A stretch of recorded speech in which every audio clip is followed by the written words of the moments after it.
əllərimə köçdün sən ilk duyduğum gündən gözlərimə.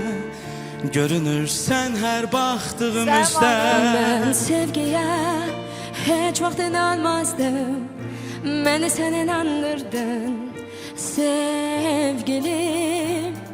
Sen geldin ve değiştin özünle her şeyi. Seninle ben özüm değilim bir başka biri. Ömür boyu arzuları besledim, yalnız seni gözledim sevgilim. Ne geceler ne gündüzler arzumdan dönmedim. Ne yağışlar ne tufanlar beni üşütmedi.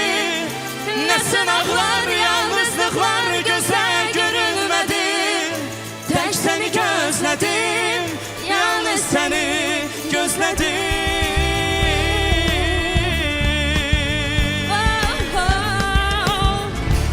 Kimi seçim?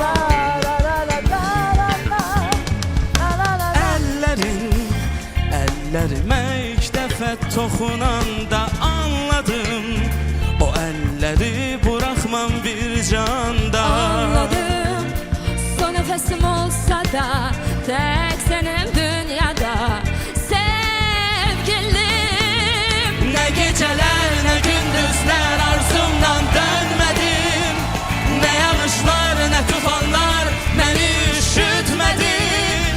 Ne sınavlar yalnızlıklar göze görünmedi.